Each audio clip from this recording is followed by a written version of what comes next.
সফররত মার্কিন president Donald ট্রাম্পের মধ্য ও দক্ষিণ এশিয়া বিষয়ক বিশেষ দূত সার্জিও গোর জানিয়েছেন, মার্কিন ব্যবসায়ীরা বাংলাদেশে বিনিয়োগে আগ্রহী।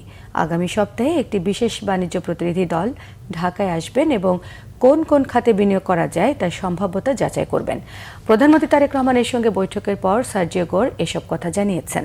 প্রধানমন্ত্রীর নেতৃত্বে ভূয়সী প্রশংসা করে ট্রাম্পের বিশেষ দূত বলেছেন, তারেক রহমানের নেতৃত্বে বাংলাদেশে স্থিতিশীলতা ফিরে আসছে। রিপোর্ট করছেন সিকান্দার ইমান। প্রধানমন্ত্রী তারেক রহমানের সঙ্গে সৌজন্য সাক্ষাৎ করেছেন ঢাকায় সফররত যুক্তরাষ্ট্রের দক্ষিণ ও মধ্য এশিয়া বিষয়ক বিশেষ দূত সার্জিও গোর। শনিবার তেজগাঁয়ে প্রধানমন্ত্রীর কার্যালয়ে সাক্ষাৎ অনুষ্ঠিত হয়। সাক্ষাৎকালে বাংলাদেশ ও যুক্তরাষ্ট্রের মধ্যকার দ্বিপক্ষীয় সম্পর্ক, বাণিজ্য ও বিনিয়োগ সম্প্রসারণ, আঞ্চলিক সহযোগিতা এবং পারস্পরিক স্বার্থ সংশ্লিষ্ট বিভিন্ন বিষয়ে আলোচনা হয়। বাংলাদেশ ও যুক্তরাষ্ট্রের সম্পর্ক সবসময় ভালো ছিল এবং বর্তমান সরকারের অধীনে সে সম্পর্ক আরও দৃঢ় হচ্ছে।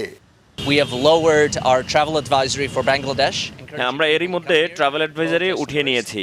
আগামী সপ্তাহে আমাদের দেশ থেকে কয়েকটি প্রতিনিধি দল আসবে কোন কোন খাতে বিনিয়োগ করা যায় সেই সম্ভাব্যতা যাচাইয়ের জন্য।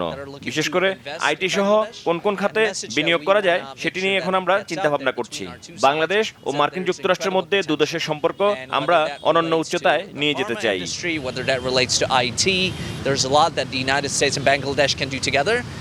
এবছরের জানুয়ারিতে সার্জিও গোর দিল্লিতে যুক্তরাষ্ট্রের রাষ্ট্রদূত হিসেবে দায়িত্ব পালন শুরু করেন।